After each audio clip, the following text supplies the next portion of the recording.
বাড়িতে যখন অল্প চিকেন থাকে তখন এই ধরনের সবজি দিয়ে একটু ট্রাই করে দেখতে পারেন। তো এই চিকেনের রেসিপিটা খুবই সহজভাবে বানিয়েছি। আর শীতের রাতে যখন এই ধরনের চিকেনের রেসিপি রাত্রিবেলায় যখন রুটি লুচি বা পরোটার সঙ্গে দেওয়া যায় তখন দুর্দান্ত স্বাদের হয়। আসসালামু আলাইকুম। তো চলে যায় চিকেনের রেসিপিটা। তো এই চিকেনটা বানানোর জন্য এখানে আমি 400 গ্রাম মতন চিকেন নিয়েছি, আর এখানে একটি টমেটো, 1.5খানা পেঁয়াজ, আদা রসুন আর লঙ্কা।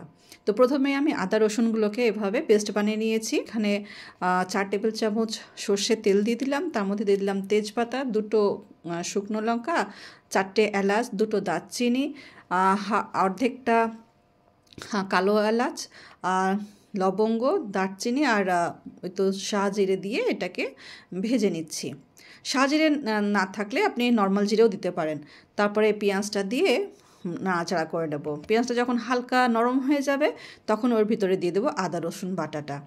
এবার আদা রসুন বাটাটাকে খুব ভালো করে এই মশলার সঙ্গে ভেজে নেব। বেশ যখন ভাজা ভাজা হয়ে যাবে, লাগা লাগা হয়ে আসবে কড়াইয়ে, তখন আমি এটার ভিতরে দিয়ে দেব টমেটোটা। আর টমেটোর সঙ্গে দিয়ে দেব চিকেনগুলো, মানে টমেটো আর চিকেন একসঙ্গে দিয়ে দেব। আর চিকেনের পিস কিন্তু এখানে আমি বড় রাখিনি, পিসগুলোকে বেশ ছোটো ছোটোই রেখেছি যেন সবজির সঙ্গে মিলে যায় আর কি।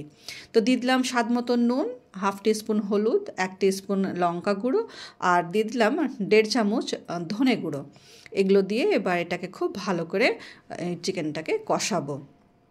দেখতেই পাচ্ছেন চিকেন আমার কাছে একদম বেশি ছিল না, অল্প চিকেন দিয়ে এই রেসিপিটা বানাচ্ছি। আপনারা বেশি চিকেন দিয়েও করতে পারেন। আর দিয়ে দিলাম 1 টিস্পুন ভর্তি করে কাশ্মীরি লঙ্কার গুঁড়ো। এটা দিলে পরে ঝাল হবে না, কিন্তু রঙটা খুব সুন্দর টকটকে হবে। তো যতক্ষণ এটা কষানো হোক ততক্ষণ আমি এবার এটাকে একটি বাঁধাকপি মিডিয়াম সাইজে, যেহেতু এখন নতুন বাঁধাকপি পাওয়া যাচ্ছে বাজারে, তো একটু মিডিয়াম সাইজের বাঁধাকপিকে এভাবে আমি একটু মোটা মোটা করে কেটে নিলাম। সমস্ত বাঁধাকপিটা কেটে নিয়েছি। আর তারপর এখানে দেখি চিকেনের কী অবস্থা। এই তো চিকেনটা আমি এর আগেও বেশ একবার নাড়াচাড়া করে নিয়েছি। তো এবার আমি খুব ভালো করে চিকেনটাকে কষাবো যতক্ষণ না তেল ছেড়ে আসছে। দেখতেই পাচ্ছেন চিকেনটা খুব সুন্দর একটা কালার এসছে। আর মশলাগুলো যখন সরিয়ে দিচ্ছি তখন জাস্ট তেলটা বেরিয়ে চলে আসছে। এই তো বাস এইভাবেই চিকেনটা আমি কষিয়ে নেব খুব সুন্দর করে। চিকেনটা যখন কষানো হয়ে যাবে তো এর ভিতরে দিয়ে দেবো বাঁধাকপিটা।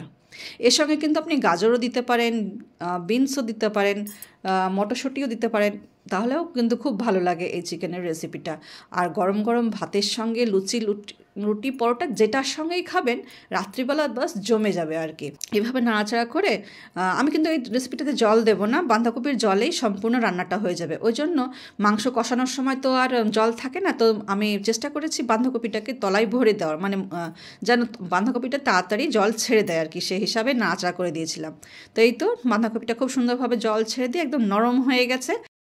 এই রেসিপিটা কিন্তু আমার বাড়ির খুবই কমন রেসিপি, আর রাত্রেবেলায় রুটির সঙ্গে জাস্ট জমে যায়। এটা খুব ভালো করে নাড়াচাড়া করে নিয়ে এর ভিতরে দিয়ে দিলাম ভাজা জিরের গুঁড়ো, আর দিয়ে দেবো একটু পর এই তো গরম মশলার গুঁড়ো। বেশ আমার যখন হয়ে আসবে তখন গরম মশলার গুঁড়োটা দেবো।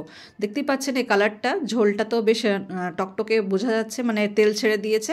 এই সময়টাই তো আমি দিয়ে দিলাম গরম মশলার গুঁড়ো।